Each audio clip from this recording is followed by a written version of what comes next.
பாஜக வந்ததுமே மன வலிமை இழந்துட்டான். ஜான ஆரோக்கியசாமிக்கெல்லாம் ரொம்ப மன வலிமை குறைவு. சீமான்கிட்டலாம் வந்து இது பார்லிமெண்ட் எலெக்ஷன் ராகுல் காந்திக்கானது இங்க உங்களுக்கு 4% தான் வரும், 8 வந்தது 4 தான் வரும், ஓட்டு குறையும், ரொம்ப குறையும், அவங்களை யாரும் கணக்குல எடுக்க மாட்டாங்கன்னு குழப்பி தவிச்சான் சீமான் கிட்டே. சீமான் ஓங்கி அடிச்சாரு. திமுகவும் அண்ணா திமுகவும் காங்கிரஸ் பாஜகவின் ஒட்டுள்ளிகள் ஊதுகுழல்கள் தொங்கு சதைகள். Fortune favors the brave. Seeman is the brave. 8% வந்தாரு. இவங்க வந்து 2024 களத்தை விஜய் விட்டுட்டு போனது விஜய்க்கு மிகப்பெரிய மைனஸ். அஜித் அண்ணா பைக்கு சீமான் சின்ன மைக்கு, அஜித் அண்ணா பைக்கு சீமான் சின்ன மைக்கு, அஜித் அண்ணா பைக்கு சீமான் சின்ன மைக்குன்னு 8% வாக்க சீமான் கூட்டிட்டார். இப்ப எடப்பாடி பழனிசாமி என்டிஏக்குள்ள நுழைஞ்ச பிறகு நான் ஜூனியர் உடன் குமரி போன்ற நிறுவனங்களுக்கு கேட்கிறேன், நீங்க எவ்வளவு செய்தி விஜய் அரசியல் களத்துக்குள்ள வந்த பிறகு பொய்யா கலரா ரீல் விட்டுருக்கீங்கிறத நீங்களே வெரிஃபை பண்ணி பாருங்க, நீங்களே சுய பரிசோதனை பண்ணி பாருங்க. அவ்வளவும் பொய்யாவே இருக்கும். அப்ப விஜய் பொய்யிலே பிறந்து பொய்யிலே வளர்ந்த புலவர் பெருமானேன்னு கப்சா ரீலு பொய் இதிலே காலம் தள்ளுறாரு. தவறான ஆலோசனைகளால 2024 கோட்டை விட்டு 2024 பிறகு விக்கிரவாண்டிய கோட்டை விட்டு எடப்பாடியும் விஜயம் சேர்ந்துட்டாருன்னா நம்ம கீழே போயிடுவோம், எடப்பாடியும் விஜயம் சேர்ந்துட்டா நம்ம கீழே போயிடுவோம்னு ஒரு பிரசன்டேஷன் கொடுத்ததுனால பாஜக வந்து எடப்பாடி வாரன்னு ஒரு அடி இறங்கி வந்ததும் இங்க 2 அடி இறங்கி போய் அவரை ஒரே அமுக்காமிக்கு வச்சுக்கிட்டாங்க. இப்போ சீட் ஷேரிங்கில் பாஜகவுக்கும் அதிமுகவுக்கும் பிரச்சனை இருக்குது.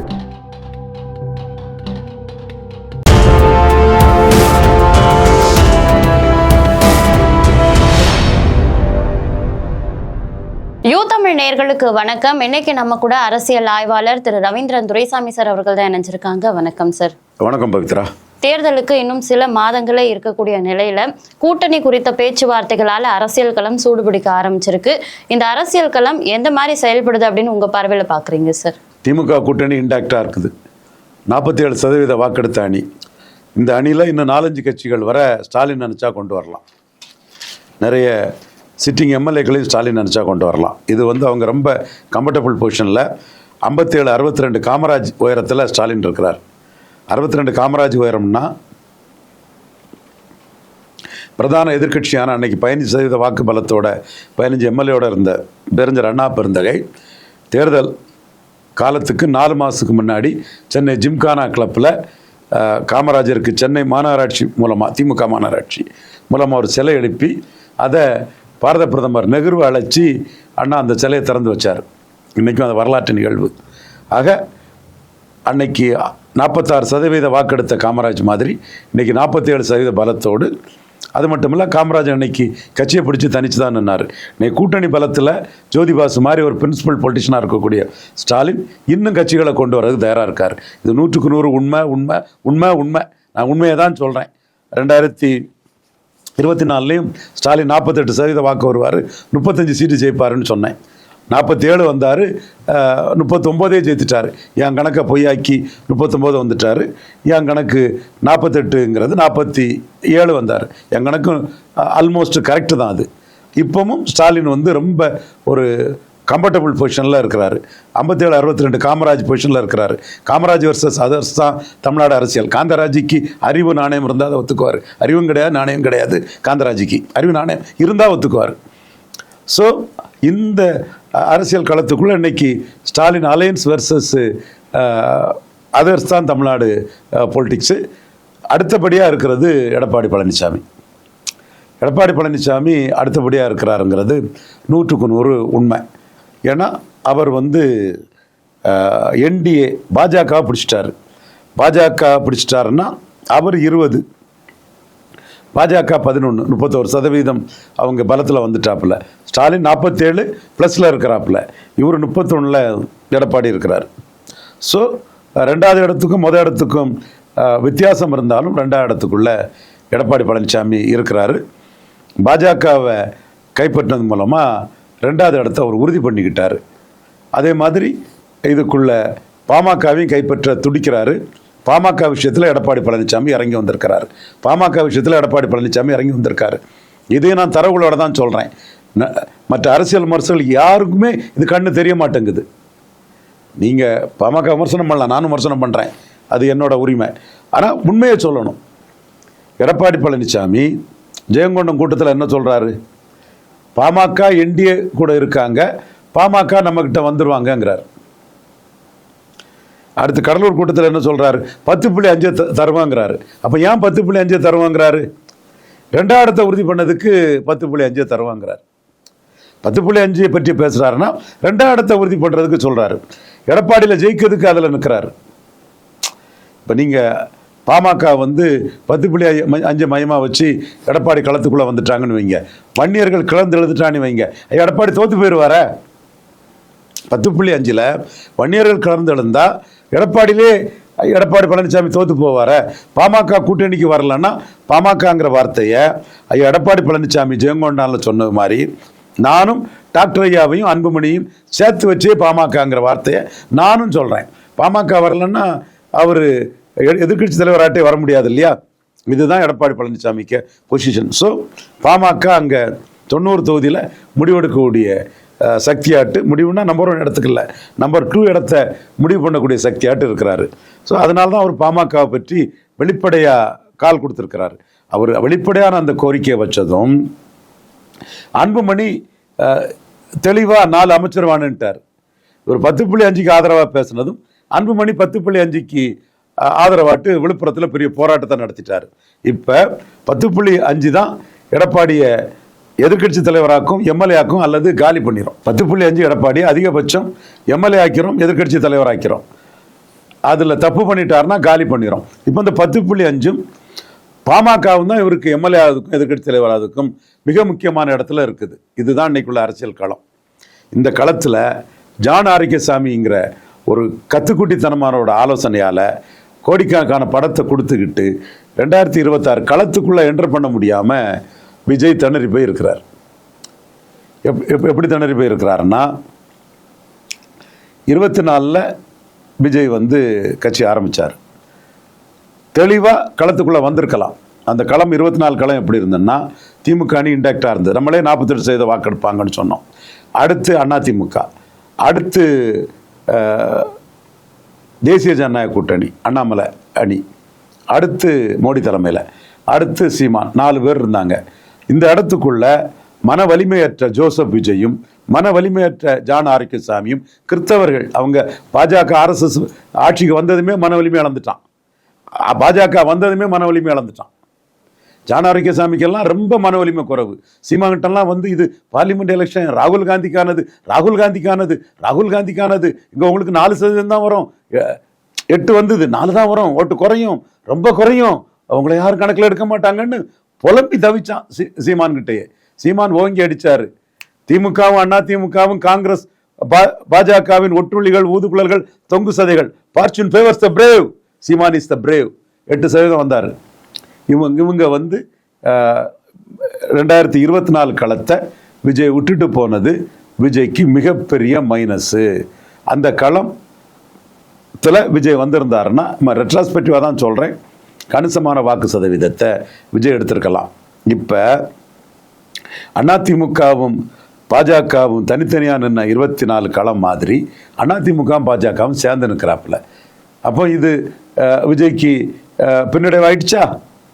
கத்துக்குட்டி ஜான் ஆரோக்கியசாமி சொன்னதை சந்திச்சு விஜய் பின்னடைவு சந்திச்சுட்டாரா? பிளாஷ்பேக்கை ஓட்டி பாருங்க. நான் இதெல்லாம் ஏற்கனவே சொல்லியிருக்கேனா இல்லையான்னு. இப்போ அது கரெக்டாக களம் அந்த மாதிரி வரும்போது நான் அந்த இடத்த சுட்டி காட்டுறேன். ஜான் ஆரோக்கியசாமி ஜோசப் விஜயின் கோழைத்தனமும் பாஜக வெர்சஸ் ராகுல் காந்திங்கிற இடத்துக்குள்ள களத்துக்குள்ளே வராமல் பயந்து ஓடுனதும், அலைக்கு பயந்தவன் என்னைக்கும் கடலில் நீச்சல் அடிச்சிருக்க மாட்டான்னு இன்னைக்கு களம் அதோட மோசமாக போயிட்டுங்கிறத நான் சுட்டி காட்டுறேன். அன்னைக்கு களம் என்டிஏயும் பாஜகவும், பாஜக உள்ளிட்ட என்டிஏயும் அதிமுகவும் தனித்தனியாக நின்னாங்க. இன்னைக்கு 2 பேரும் சேர்ந்து வந்து நிற்கிறாங்க. இவர் விஜய்க்கு என்ட்ரி பாயிண்டே சீல் ஆகுது. அடுத்து இவர் பிரசாந்த் கிஷோர் கட்சி ஆரம்பிச்சுட்டு 4 இடத்துல நின்னாரா இல்லையா? இவர் கட்சி ஆரம்பிச்சுக்கிட்டு லெட்டர் பேடாக வேடிக்கை பார்த்தார். அதிமுக 36% பலம் கொண்ட அதிமுக விக்கிரவாண்டியில் நிற்காத போது, நீ வன்னியர் பறையர் போலீஸ் ஸ்டேஷனை நான் உடைப்பேன்னு வந்து இறங்கியிருக்கணுமா வேண்டாமா? அப்போ நீங்கள் போலரைசேஷனுக்கு பயந்து களத்துக்கு வராமல் பின்னங்கால் பெடரிப்பட ஓடி போலரைசேஷனை ஸ்ட்ரெங்தன் பண்ணிட்டீங்க. அந்த போலரைசேஷனில் விஜய்க்கு ஒன்றும் இல்லை, விஜய் வெத்து வெட்டு செல்லாத நோட்டுன்னு ஜான் ஆரோக்கியசாமிக்கும் ஜோசப் விஜய்க்கும் நிரூபித்து காட்டின வேணாம், போலரைசேஷன் தான் வரும்னு. Udhayanidhi Stalin left handle deal பண்ணதும் நோட்டாவுக்கு 50,000 ஓட்டு அவங்களுக்கு இருக்கு, நோட்டா அதிக ஓட்டு வரும்னு சொல்லி நோட்டாவுக்கு ஓட்டு குறைஞ்சதும் திமுக ஓட்டு அதிகம் கூடுனதும் போலிங் கூடுனதும் விஜய் வெத்து வெட்டு செல்லாத நோட்டுன்னு போலரைசேஷனை கண்டு ஓடின விஜயை வந்து நம்ம எஸ்டாப்ளிஷ் பண்ணிட்டோம், நிரூபித்தோம். விஜய் வெத்து வெட்டு செல்லாத நோட்டுன்னு விக்கிரவாண்டி ரிசல்ட்டை வச்சு நாம் நிரூபித்தோம். நீங்கள் பண்ண தப்பு என்ன? போலரைசேஷனை உடைக்க களத்துக்குள்ளே வந்திருக்கணும், அது மைனஸு. அடுத்து ஈரோடு கிழக்கு களத்துக்குள்ள விஜய் வந்து தெளிவாக அதிமுக நிற்கல, என்டிஏ நிற்கல, தெளிவாக இது பெரியார் மண் இல்லை பெரியாரே மண்ணுன்னு சீமான் நிற்கிறாரு. நீங்கள் பெரியார தத்துவ தலைவராக சொல்லிட்டீங்க, இது பெரியார் மண்ணு தான், பெரியார் மண்ணிலிருந்து எங்கள் பயணம் தொடங்குதுன்னு ஆரம்பித்து நீங்கள் கணிசமான வாக்கு நிரூபிச்சிருப்பீங்கன்னா இன்னைக்கு உங்களுக்கு ஒரு மரியாதை இருக்கும். நீங்கள் விக்கிரவாண்டி களத்தை சீமான் வந்து ஒன்னையாட அடிக்க சொன்னேன், பறையதான அடிக்க சொன்னேன்னு போலரைசேஷனை மீறி நின்னார். அளந்து கொடு, எண்ணி கொடுன்னு இடஒதுக்கீடுக்கு 10.5ன்னு பாமக சொன்னதை கண்டு சீமான் மறலல்ல, எடப்பாடி கூட மறண்டு ஒதுங்கிட்டாரு, விஜய் களத்துக்குள்ளே வரல. நான் சொல்றது அவ்வளோ உண்மைங்க, எதுவுமே தப்பு கிடையாது. ரங்கராஜ் பாண்டேயோ சாணக்கியாவிலேயோ அல்லது தம்பி சவுக்கு சங்கரோ தப்புன்னா என்ன விமர்சிக்கலாம், நான் விமர்சனத்தை ஏற்றுக்கிறேன், எல்லாமே உண்மையான தகவல்கள் தான். அப்போ நீங்கள் விக்கிரவாண்டி களத்தை போலரைசேஷன் கண்டு கோட்டை விட்டு ஒதுங்கினதும் ஈரோடு கிழக்கு களத்துக்குள்ளே நீங்கள் வராததும் பெரியார் மண்ணுன்னு வந்திருக்கணும். பெரியாரை தான் தத்துவ தலைவராக வச்சுருக்கீங்களே, இது ஒன்றும் பெரியாரே மண் இல்லைங்கிறதெல்லாம் தவறு, இது பெரியார் மண்ணு தானே நீங்கள் வந்திருக்கணும். ஸோ அந்த இடத்துக்குள்ளே நீங்கள் கோட்டை விட்டுட்டீங்க. இதில் உங்களை ரொம்ப நக்கல் அடித்து நையாண்டி பண்ணி சீமான் உங்களை ஜான் ஆரோக்கியசாமி ஜோசப் விஜய் அசிங்கப்படுத்தின இடம். அஜித் அண்ணா பைக்கு சீமான் சின்ன மைக்கு, அஜித் அண்ணா பைக்கு சீமான் சின்ன மைக்கு, அஜித் அண்ணா பைக்கு சீமான் சின்ன மைக்குன்னு 8% வாக்கை சீமான் கூட்டிட்டார். இப்போ எடப்பாடி பழனிசாமி என்டிஏக்குள்ள நுழைஞ்ச பிறகு அது தொடரும்னு அவர் திரும்ப சொன்ன பிறகு என்டிஏக்குள்ள இருக்க அன்புமணி அதனால எங்கிட்ட வந்துருவாருன்னு என்டிஏ முன்னிலைப்படுத்தி எடப்பாடி பழனி சொல்லும் போது விஜய் எங்க இருந்து என்டர் பண்ணுவார், எப்படி என்டர் பண்ணுவார்? முடிஞ்சு போச்சா? ஆனா அதற்கான முயற்சிகளை எடப்பாடியார் எடுத்துட்டு இருக்கிறதா சொல்லப்படுதே சார். கூட்டணிக்கு வாங்குறாரு, கூட்டணிக்கு என்ன கொடுப்பாரு? பலன் நிரூபிக்காதவருக்கு உங்க கையில வராத ஓட்டை நீங்க எப்படி டிரான்ஸ்ஃபர் பண்ணிட முடியும்? கூட்டணிக்கு வந்தா take it or leave it offer தானே கொடுப்பாரு. தம்பி உங்க கையில ஓட்டு வரல, உங்க கையில ஓட்டு வராத ஓட்டை நீங்க டிரான்ஸ்ஃபர் பண்ண முடியாது தம்பி. 4 பேர் பாஜக பிடிக்காதவன் உங்களை தூக்கி ஊடகத்துல ஜான் ஆரோக்கியசாமி கொடுத்த பைசாவுக்கு அதுல பேசினா அதை நானும் எனக்கு லாபம் தான், பாஜகவை மட்டம் தட்டுறதுக்கோ பாஜக மார்ஜினலைஸ் பண்ணதுக்கோ லாபம் தானே நான் இருக்கனே தம்பி. உங்க அளவு வேற எனக்கு தெரியும் தம்பி, உங்கள்கிட்ட கேண்டிடேட் இல்லை, நீங்க நிரூபிக்காத ஓட்டை ப்ரூவ் பண்ண டிரான்ஸ்ஃபர் பண்ண முடியாது தம்பி. வேணா நீங்க நிரூபிங்க, எனக்கு அதுக்கு ஒன்றும் பிரச்சனை இல்லை, நான் பார்த்துக்கிறேன், 8 மாதம் இருக்கு, எனக்கு எப்படி அணி அமைக்க தெரியுங்கிற மாதிரி அவர் வந்து விஜயை வந்து பல நிரூபிக்காத விஜயால பெரிய லாபம் இல்லை. வந்தா உங்க ரசிகர் பலத்துக்கும் பிரச்சார பலத்துக்கும் ஒரு 10-15 சீட்டு வேணா வாங்கிட்டு போங்களே தவிர, பலம் நிரூபித்த விஜயகாந்தை தான் அம்மா 41 சீட்டு கொடுத்தாங்க, பலம் நிரூபிக்காத விஜயகாந்துக்கு 15 சீட்டு தான் அம்மா கொடுத்தாங்க. பலம் நிரூபிக்காத பவன் கல்யாண் 2014 பிரச்சாரம் தான் நாயுடுவுக்கும் மோடிக்கும் பண்ணாரு. 19 பலம் நிரூபிச்ச பிறகு தான் 24 அவருக்கு சீட்டை கொடுத்து டெப்டி சீஃப் மினிஸ்டர் ஆகியிருக்காரு. நீங்கள் பலம் நிரூபிக்கல, பலம் நிரூபிக்காத சிவாஜிக்கு சீட்டை ஜானை கொடுத்து எல்லாமே பால் எல்லாமே மண் ஒன்றும் இல்லை, அதனால் பலம் நிரூபிக்காத உங்களுக்கெல்லாம் சீட்டு இல்லைன்னு எடப்பாடி சொல்லுவார். அதை ஒரிஜினாவும் இப்போ பார்க்கலாம், நீங்களும் பார்க்கலாம், ஜான் ஆரோக்கியஸையும் பார்க்கலாம். சரி, அடுத்து பலம் நிரூபிக்கணும். 214 கேண்டிடேட் போடணும். 214 கேண்டிடேட் போட்டால் அதுக்கு உழைக்கணும், நீங்கள் தயாராக இருக்கணும். அதுக்கு இன்எலிஜிபிள் இன்காம்பிட்டன்ட் விஜய் அதுக்கு தயாராக இருக்கிறாரா? சும்மா ஜூனியருடன் குமுத ரிப்போர்ட்டர் போன்ற பத்திரிகைகளில் பொய் செய்திகளை பரப்புறது தான் அவருக்கு வேலையாட்டே இருக்குது. நான் ஜூனியருடன் குமுத ரிப்போர்ட்டர் நிறுவனங்களுக்கு கேட்குறேன், நீங்கள் எவ்வளவு செய்தி விஜய் அரசியல் களத்துக்குள்ளே வந்த பிறகு பொய்யா கலராக ரீல் விட்டுருக்கீங்கிறத நீங்களே வெரிஃபை பண்ணி பாருங்கள், நீங்களே சுய பரிசோதனை பண்ணி பாருங்கள். அவ்வளவும் பொய்யாவே இருக்கும். டிக்கடித்த விஜய், துணை முதல்வர் சீமான், அடுத்த நாளே சீமான் சொன்னாரு, தம்பி நீ வாண்ணா என் பின்னாடி வான்னார். அப்போ பொய் செய்திகளை பரப்பிக்கிட்டு களத்துக்குள்ள 214 போடுறதுக்கு முடியாம, அதுக்கான எண்ண ஓட்டம் இல்லாம, விஜய்கிட்ட கூட 2ஆம் கட்ட தலைவர் எவனுமே இல்லை, 15 சீட்டு எடப்பாடி தருவாருன்னா அந்த 15ல் ஒன்னா நம்ம இருக்க மாட்டோமான்னு ஆதவர்ஜினா நினைப்பாப்புல, அருள்ராஜ் நினைப்பாப்புல, இன்னும் வேற யாரெல்லாம் இருக்கா, 15 பேர்ல ஒருத்தனா நம்ம இருந்துட மாட்டோமான்னு ஆதவர்ஜினா, அருள்ராஜ், இவரு புஷி ஆனந்த் எல்லாரும் அப்படிதான் நினைப்பாங்க. ஒரு கொள்கையை வச்சுக்கிட்டு தொடர்ந்து பயணிப்போம், சீமான மாதிரி 5வது முறை தனிச்சு நிற்போம், 6வது முறை தனிச்சு நிற்போங்கிறதெல்லாம் விஜய் கிட்ட இல்லை. அப்போ விஜய் இன்னைக்குள்ள நிலைமை, போலி கருத்து கணிப்புகள், பொய்யான குமுத ரிப்போர்ட்டர் ஜூனியர் விகடன், நக்கீரன் செய்திகள் எதுவும் விஜயை லாபப்படுத்தாது. நிரூபிக்கிற ஓட்டை மட்டுமே ஒரு தலைவனை லாபப்படுத்தும். பலத்தை நிரூபிக்காம பேரம் பேசலாம்னு நினைச்சா எடப்பாடி பேசவே இல்லைன்ட்டாரு. பேசவே இல்லைன்னு மூஞ்சில கரிய பூசிட்டாரு. அப்ப பேசினதா சொன்ன ஜூனியர் விகடன் என்ன சொல்றீங்க? நான் மதிக்கிறேன் ஜூனியர் விகடனை. அப்ப நீங்க எடப்பாடி பொய் சொல்றாருன்னு எழுதுங்க. பேசினதா சொன்ன குமுத ரிப்போர்ட்டர் என்ன சொல்றீங்க? நான் மதிக்கிறேன் குமுத ரிப்போர்ட்டரை. அப்போ உங்க செய்தி பொய், உங்க செய்தியை பொய்ங்கிறார் எடப்பாடி பழனிசாமி. நக்கீரன் என்ன சொல்றீங்க? அப்போ இந்த வாரம் இருமுறை இதழ்கள், நான் அந்த இதழ்கள் தான் எனக்கு பெரிய முக்கியத்துவம் கொடுத்தாங்க. அவங்கள வச்சுதான் நான் ராமதாஸை ஃபைட் பண்ணி 2009ல் பாமக தோல்வியடை செய்ய முடிஞ்சது. அதெல்லாம் நான் உங்களுக்கு நன்றியோட அதெல்லாம் நான் நினைவு கூறுகிறேன். பட் நீங்க இன்னைக்கு விஜய் சம்பந்தமா இந்த 3 பத்திரிகையில வந்த பொய் செய்திகளை நீங்க ஒரு கணக்கெடுங்க. அப்ப விஜய் பொய்யிலே பிறந்து பொய்யிலே வளர்ந்த புலவர் பெருமானேன்னு கப்சா ரீலு பொய் இதிலே காலம் தள்ளுறாரு. ஸோ தவறான ஆலோசனைகளால 2024 கோட்டை விட்டு 2024க்கு பிறகு விக்கிரவாண்டிய கோட்டை விட்டு ஈரோடு கிழக்க கோட்டை விட்டு இப்போ என்டர் பண்ண முடியாம பரிதவிச்சுட்டு இருக்கிறாரு விஜய். மாநாடு பண்ணுங்க, அந்த மாநாட்டுக்குள்ளே நீங்க எப்படி என்டர் பண்ண போறீங்கிறத தெளிவுபடுத்துங்க, பொறுத்திருந்து பார்ப்போம். இதுவரைக்கும் தனித்து நின்றே தேர்தலை சந்திச்சு மாநில அந்தஸ்து பெற்றிருக்கக்கூடிய நாம் தமிழர் கட்சி, இந்த கட்சி எந்த கட்சியோட கூட்டணிக்கு போக போகுது அப்படின்றது அரசியல் களத்துல ஒரு மிகப்பெரிய கேள்வியா இருக்கு. அதற்கு நடுவுல மாண்புமிகு திரு ஸ்டாலின் அவர்களின் சகோதரர் முத்து மறைவிற்கு நாம் தமிழர் கட்சி ஒருங்கிணைப்பாளர் சீமான் ஆறுதல் தெரிவிக்க சென்றதை பார்த்துட்டு இதோட திமுகவோட கூட்டணி போறது கன்ஃபார்ம் அப்படின்ற மாதிரியான நிறைய ஊடகங்கள்ல செய்திகளை நம்ம பார்க்கிறோம். அது எந்த அளவுக்கு உண்மை சார்? 8 மாசத்துல எல்லாம் தெளிவா தெரிஞ்சிடும். சீமான் 150 கேண்டிடேட்டு தயார் பண்ணிட்டாரு. 214 தனிச்சு தான் போறாரு. ஆனால் என் போன்றவர்கள் ஒரு முயற்சியை சீமான் சிஎம் கேண்டிடேட்டை வச்சு ஒரு அணியை உருவாக்குறதுக்கு முயற்சி பண்ணிட்டு இருக்கிறோம். அது ஏற்கனவே நாங்கள் பண்ணணும். அண்ணாமலை அதுக்கான சில ரேகைகளை கொடுத்தாரு. சீமான் அண்ணன் கல்லுக்கு ஆதரவாக இருக்கிறாரு, சீமான் அண்ணன் காசு கொடுக்காம வாக்க வாங்குறாரு, சீமான் அண்ணன் தான் உண்மையான தலைவர், மக்கள்ல இருந்து வந்த தலைவர், மாற்றத்துக்கான தலைவர்லாம் சீமானை பற்றி பல இடங்களில் அண்ணாமலை புகழ்ந்து பேசியிருக்கிறாரு.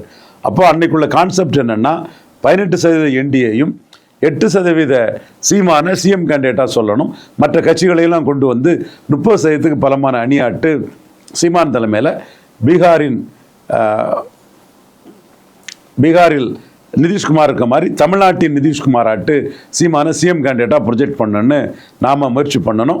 அந்த முயற்சி பிஎம்ஓ இங்கெல்லாம் ரீச் ஆகி அண்ணாமலை ப்ரெசன்டேஷன் கொடுத்த பிறகு அமித்ஷா இவங்கள்ட்டெல்லாம் சீமான் முதல்வராக சொன்னால் நமக்கு இவ்வளோ இது வரும், எடப்பாடி 13%க்கு போயிடுவார், அதுக்கப்புறம் எடப்பாடி 29ல் நம்மக்கிட்ட 1-1 நம்மகிட்ட தான் தீரணும்.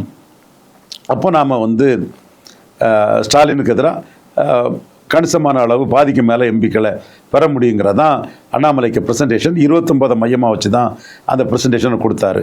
ஆனால் பாஜகவில் நிறைய தலைவர்கள் எடப்பாடியும் விஜயம் சேர்ந்துட்டாருன்னா நம்ம கீழே போயிடுவோம், எடப்பாடியும் விஜயம் சேர்ந்துட்டா நம்ம கீழே போயிடுவோம்னு ஒரு ப்ரெசன்டேஷன் கொடுத்ததுனால பாஜக எடப்பாடி வாரன்னு ஒரு அடி இறங்கி வந்ததும் இவங்க 2 அடி இறங்கி போய் அவரை ஒரே அமுக்கி வச்சுக்கிட்டாங்க. இப்போ சீட் ஷேரிங்கில் பாஜகவுக்கும் அதிமுகவுக்கும் பிரச்சனை இருக்குது.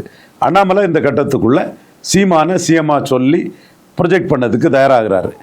அதில் அவங்க நோக்கம் சீமானை காட்டி எடப்பாடி கிட்ட 120 சீட்டு எடப்பாடினா 60 சீட்டு வாங்கிடணும், நீங்கள் எங்களுக்கு சீட்டு தரலைன்னா நாங்கள் சீமானை ப்ரொஜெக்ட் பண்ணிடுவோம்.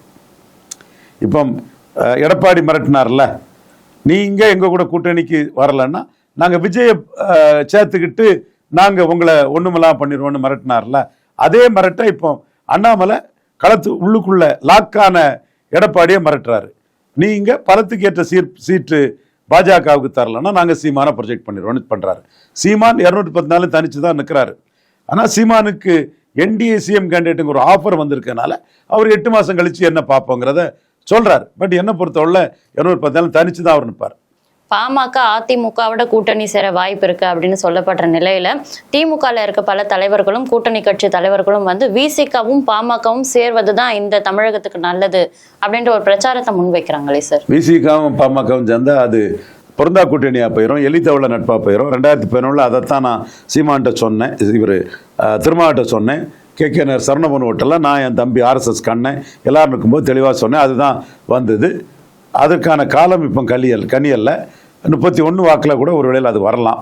திருமாவளவன்ட்டு நான் சொன்னது வெற்றி கூட்டணியில் நீங்கள் இருங்க, என்னைக்கு நீங்கள் கூட்டணி மாறுறீங்களோ அன்றைக்கி உங்களை சிஎம் கேண்டிடேட்டாட்டு விஜய் சொன்னால் ஏற்றுக்குங்க, ராமதாஸ் பாமக சொன்னால் ஏற்றுக்குங்க, சிஎம் கேண்டிடேட்டாக திருமாவளவன் சொன்னால் திருமாவளவன் வெளியேறலாம், அல்லது வெற்றி கூட்டணியில் தொடர்றது தான் அவருக்கு நல்லது. விமர்சனங்கள் பல ரூபத்தில் வரும். இவ்வளவு நேரம் நேர்காணல் இணைந்து எங்களுடைய பல கேள்விகளுக்கு விளக்கமான பதில் அளித்ததுக்கு ரொம்ப நன்றி சார்.